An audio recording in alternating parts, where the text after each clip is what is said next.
Boa noite. De onde falamos?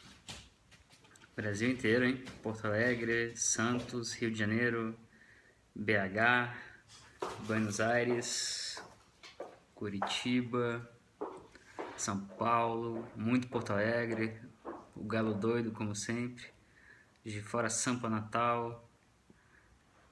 Cadê o Digger? Teresina, Brasília, Ceará, Fortaleza, Paulista, Juazeiro, eu gosto muito de Juazeiro. Asa Sul, Uberlândia, Campinas, Tiriós, não conheço. Orlando, Três Lagoas, Viranópolis, São Luís,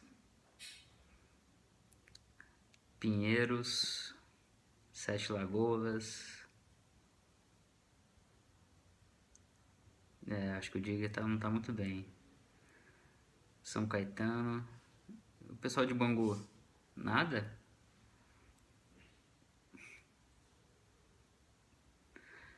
Acho ótimo que o Baldolino já chega dizendo, chega, vamos falar. Pagu? Esse barulho pra fazer, Pagu. Chega, Pagu, vem? Acho que eu vou bater nela, cara.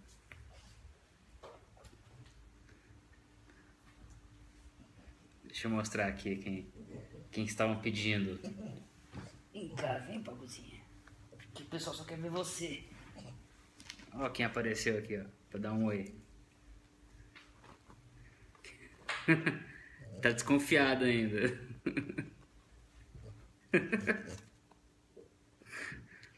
Não entendeu nada hoje.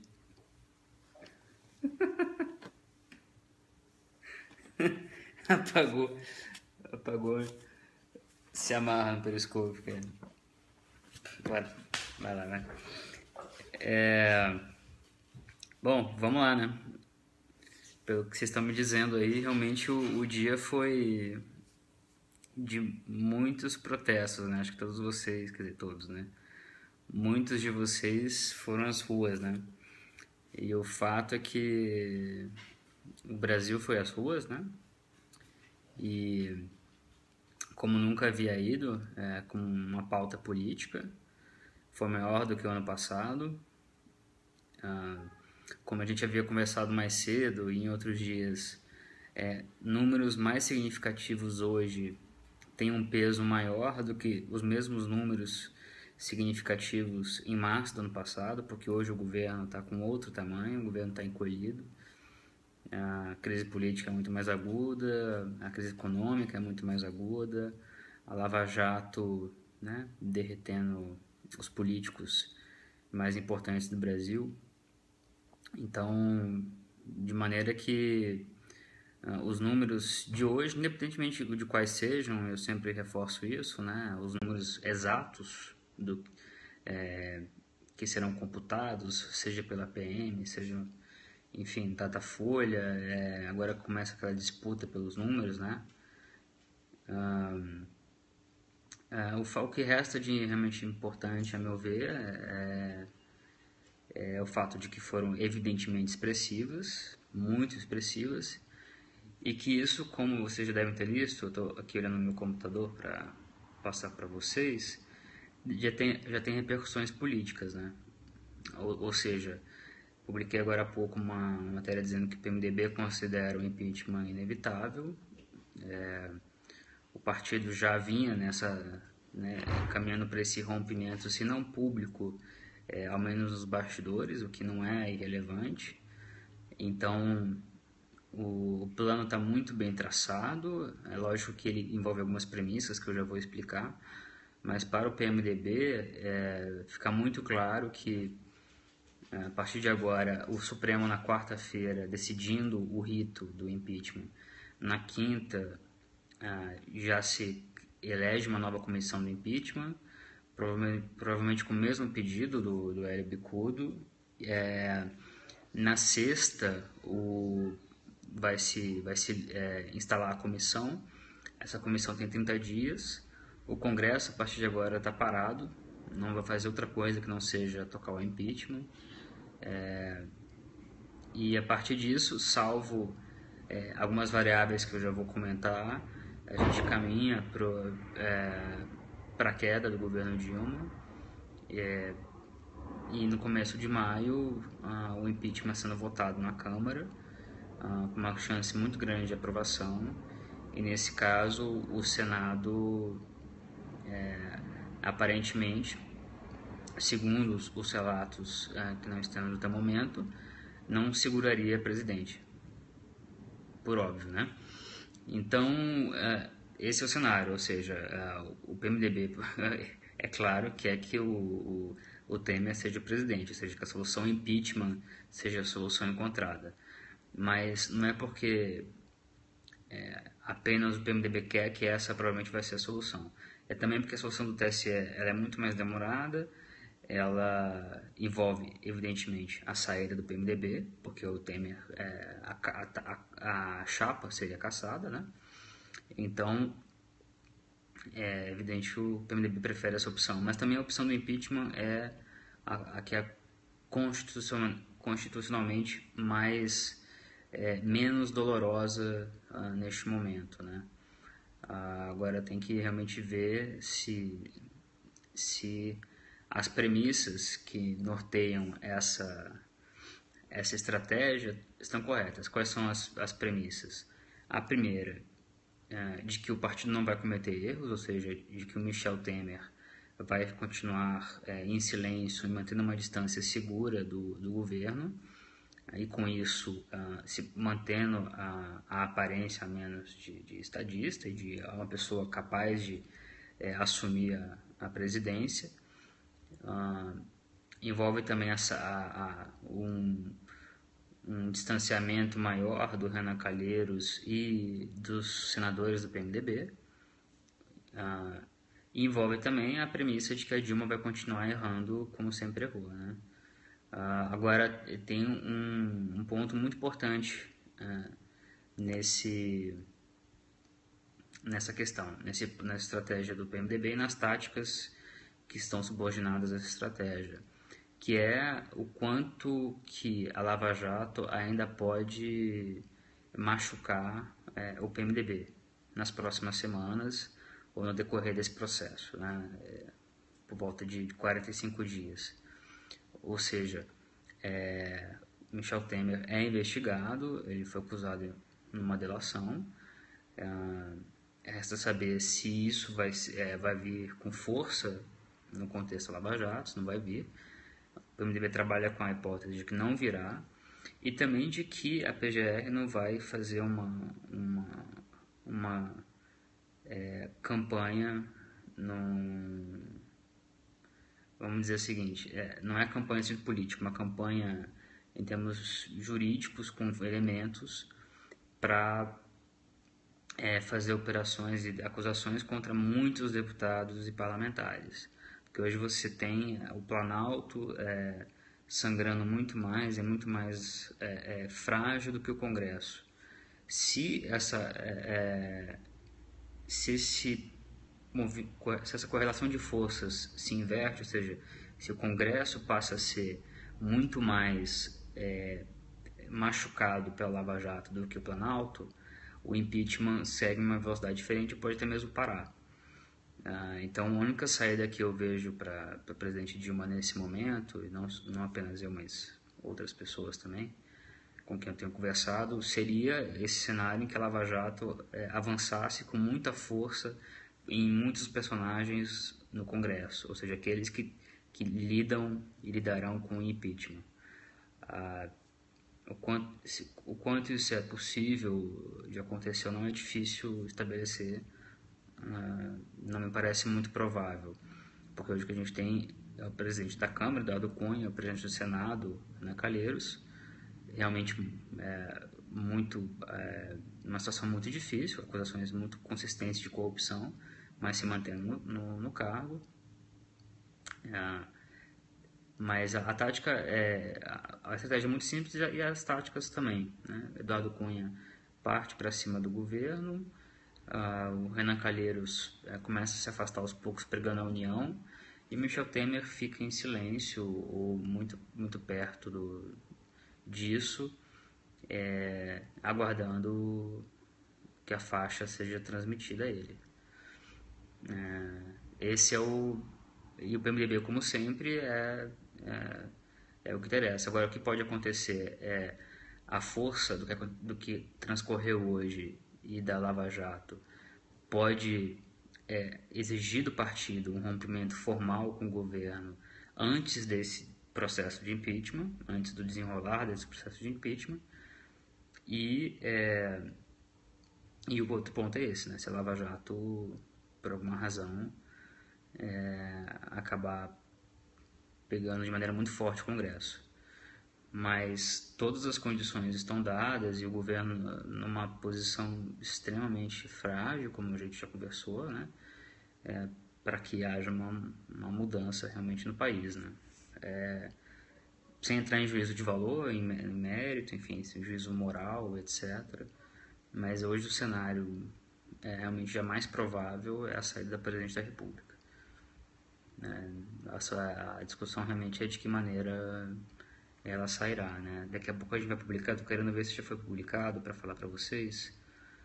Uma informação apurada pelo Leandro Loyola. Só um instante, deixa eu ver se já entrou, porque essa é muito importante. Porque nas conversas com os políticos, a própria presidente Dilma já começou realmente a buscar soluções. O problema é que ela quer soluções que envolvam de alguma maneira a permanência dela. E isso parece algo já, se não impossível, muito difícil, né? Não foi publicado. Daqui a pouco eu conto para vocês exatamente o que é a informação. Mas esse é o quadro, ou seja, o fato dos brasileiros, uma parte imensa do Brasil, ter ido às ruas hoje, teve um impacto. Os políticos estão assustados, boa parte deles não esperavam algo desse tamanho. Eu confesso que eu esperava, sim, algo desse tamanho. Me surpreenderia se fosse menor. Mas o fato é que as conversas agora envolvem impeachment. Basicamente é isso. O impeachment, e também, por outro lado, o impeachment é um processo desgastante politicamente, economicamente,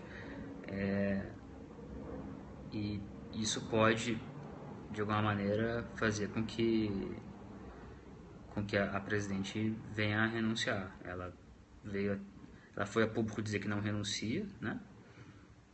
Vamos descobrir isso, mas realmente não é uma questão de querer ou não querer, né? Chega um ponto em que as circunstâncias políticas e materiais do que está passando forçam a pessoa, no caso a presidente, reduz primeiro, né? Reduz o espaço de ação. Eu não tenho muita alternativa, né? Porque nesse momento, qual é a questão? O que até os assessores dela, ministros próximos dizem? O que ela pode fazer ainda? De que maneira ela pode permanecer no poder? Se o país está vivendo uma crise econômica como talvez nunca tenha vivido, a população sofrendo imensamente com isso, especialmente os mais pobres, por sinal. A base política dela, que era mínima, está se esvaindo, e a base social, ou seja, as pessoas nas ruas, também foi embora, se é que existia. Então, ao mesmo tempo que você pode perguntar, mas é constitucional, é legítimo tirar uma presidente, mesmo que por meio de um impeachment que é constitucional, que foi eleita democraticamente, etc., e contra a vontade das urnas? A resposta é que o impeachment é essa solução constitucional, né? Mas, mesmo assim, é uma solução constitucional que tem que mover um consenso. E o que as ruas demonstraram hoje na leitura dos políticos, dos principais políticos, né? E não precisaria de grande capacidade de análise, demonstrou-se que não há, que realmente esse consenso está se forjando, né? Está aparecendo, está emergindo. Afinal de contas, com uma organização muito rudimentar, as pessoas foram em massa às ruas, né? Demonstrar seu descontentamento, para dizer o mínimo. Então, não há base social. A base social é muito... Nós descobriremos nos próximos dias, por meio das manifestações favoráveis de MST, CUT e outros movimentos sociais, mas a base social é muito frágil. Ninguém espera que haja manifestações que cheguem remotamente perto do que a gente viu hoje, né? A base política é muito, muito frágil, extremamente frágil, especialmente no principal aliado, o PMDB, como a gente conversou agora. Os partidos próximos e satélites estão conversando neste momento para ir realmente no impeachment. Com quem eu tenho falado, ninguém acha que ela tem 120 votos, mais de 120 votos na Câmara para segurar qualquer coisa. O próprio PT está muito assustado. Todos os políticos têm eleições ou interesse em eleições próximas, agora em 2016. E a economia não tem como melhorar se a política não melhorar. E a Lava Jato continua bombardeando de maneira inclemente a presidente, seu partido, sua campanha, o ex-presidente Lula, que ainda é um esteio. Então, com Lula em ministério, sem Lula em ministério, a situação tem uma dramaticidade que não permite, não nos permite vislumbrar uma saída que contemple a permanência da presidente. Então, ela queria contemplar a saída do semipresidencialismo ou parlamentarismo, que seria uma espécie de golpe, né? Porque pela Constituição isso não é possível. Mesmo que se passasse um projeto como esse, só valeria, e o Supremo não derrubasse, na verdade ele iria derrubar, mas enfim, nesse cenário altamente improvável, só valeria para o futuro, não valeria para resolver o problema momentâneo. Então, qualquer papo de parlamentarismo, semipresidencialismo é apenas uma questão de... mostra apenas o desespero e a falta de alternativas, né? Mas me parece que pelas conversas que nós temos tido, que os políticos estão convencidos, estão cada vez mais... têm mais clareza, por uma questão de mera inteligência política, né? Que não há outra solução dentro da legalidade constitucional, legítimo, que não seja a saída pelo impeachment, né? Ou, evidentemente, uma renúncia dela.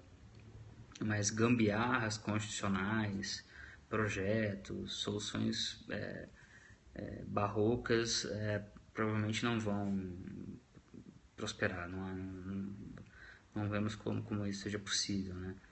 E diante também da reação virulenta do PT, né, que poderia ainda ajudar a segurá-la, o PT está ajudando a enterrá-la, né? O PT e o Lula.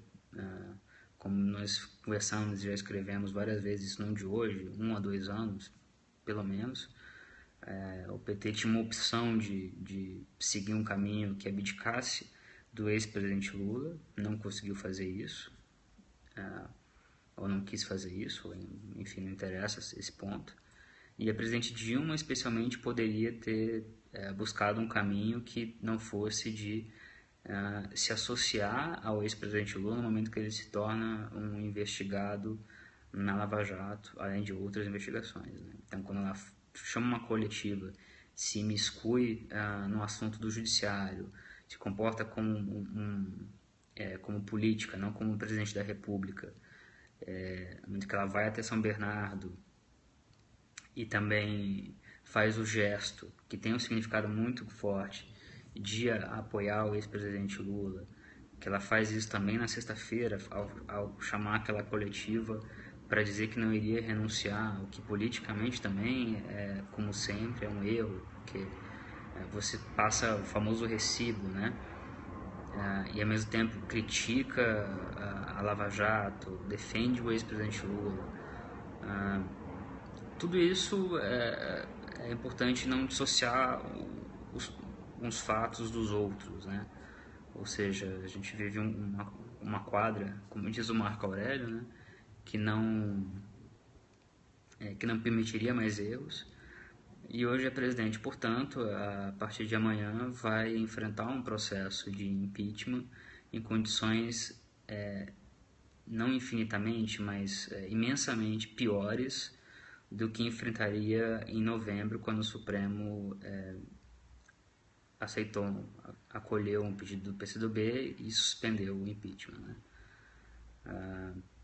Talvez naquele momento o impeachment tivesse transcorrido, ela teria sobrevivido, mas nesse momento ninguém com quem eu tenha conversado, e eu não sou o único, consegue enxergar uma saída para presidente da República, né? Perguntas? Por que eu acho que o impeachment pararia se a Lava Jato atingisse mais o Congresso do que o Executivo? Porque os atores do impeachment são os deputados e senadores. E esses deputados